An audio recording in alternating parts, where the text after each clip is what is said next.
All right, guys. So I got some work done using this CAPRI Tools 3-Ace Drive Ultimate Impact Grade socket set today. You guys saw me working on some exhaust work earlier.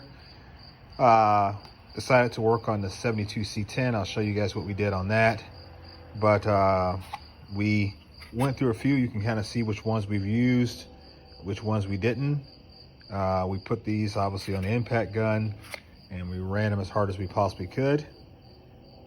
They look really good after using them for a couple hours back to back.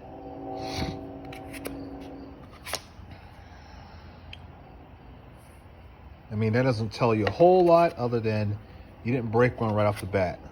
There's some other brands which we won't discuss have been known to have sockets break right out of the package. And there's other brands we won't talk about which deform excessively after one-time use on the impact. So these turned out really, really well for day one of use.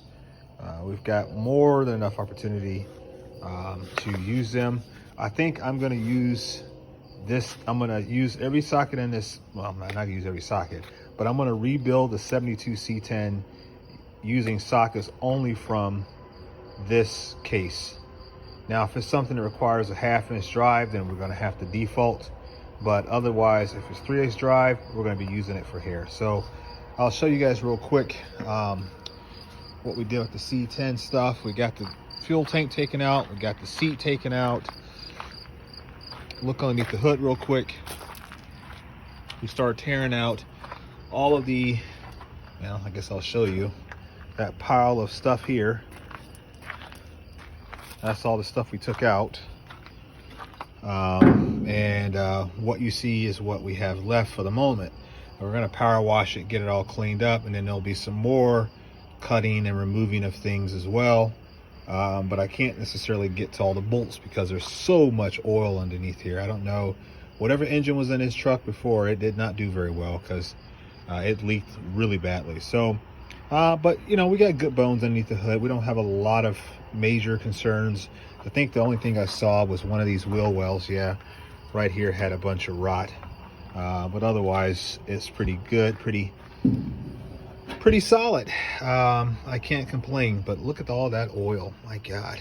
But we used the CAPRI socket set on this entire, everything that needed to be taken apart, we use only the CAPRI sockets on that, which is why they look so worn out right now, or at least the ones, they look so dirty, I guess I shouldn't say worn out. Inside of the 72 C10, you can see we're going to be welding like crazy. We got a lot of rot back here that we're going to have to address. The centermost section of the floor pan looks good. The driver's side and over there in the passenger side, you can tell where the water would have just sat in the winter time, and it shows because that's all rusted out. The rockers are rusted out. Now these are actually new rockers. You can see the label there, but the guy who owned the truck before me just simply used some self-tapping screws. He didn't bother to weld them in. So I guess that's fine because now I can weld them in and I don't have to buy those components. But get out of here, mosquito. But yeah, so that's what we've got in terms of rot. No worse off than what the 58 was, so I'm not concerned about it. But everything else seems to be there. This truck had 71,000 miles on it when it was parked last. So yeah, I guess, I don't know, I wouldn't say it's 171,000, not on a small block 350, which is what this truck had.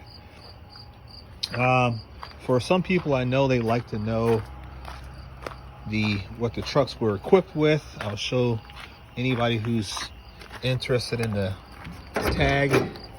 I'll show you what this truck came equipped with. I think it's in here. Let me see here.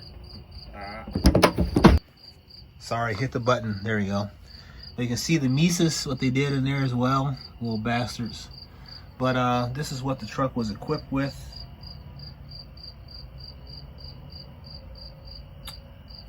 For anybody who wanted to know.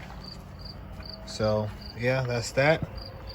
So we're slowly getting it all back somewhat together, that pile of stuff there. We got to get a front bumper and all that kind of stuff, but it's going to be a fun project. I don't foresee it taking that much time as the 58 did.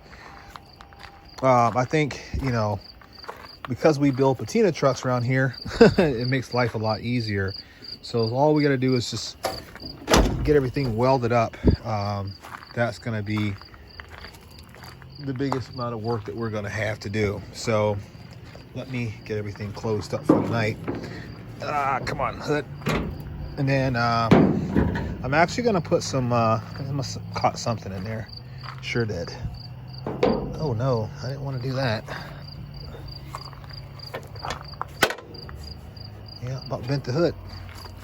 I'm going to go ahead and clean the body up. I think this weekend, I think I'm going to go ahead and wet sand it and go ahead and put the clear coat on it, because I don't know if we're going to finish it this year. Probably not. Well, I know we're not going to finish it this year. We'll probably get, realistically, if you care to know, we'll probably get, let me see here. We'll get the engine installed. We'll get all the body parts welded in for the most part, because we can't weld the rockers until we get the floor pans in, because I think that's the way it connects. This is the 5.3 liter V8 that we've got. Truck motor, so we're going to be pulling the wiring harness on that, and one of my buddies is going to be stripping that wire harness down. Shout out to Ed. But he's going to be stripping the wiring harness down and then getting it ready to go. So yeah, I got to get this all stripped up and ready to go. But this is what I'm working on, guys. You can see the 58's up in the air. I guess we're all zoomed in. The 58's up in the air. I am running some new fuel lines. I've got the Evo Energy hoses that I'm running back in there. I had some that I didn't like that were factory lines, and so I pulled those out, and now I'm just kind of putting some new hardware in the truck. So yeah, and then I've got the windshield ready to go. I got the seal on the windshield, but I've got to finish welding in the header panel, and then we can get the windshield installed. And then I got my buddy, another guy that I just met. I shouldn't say buddy yet, but a good guy that I met.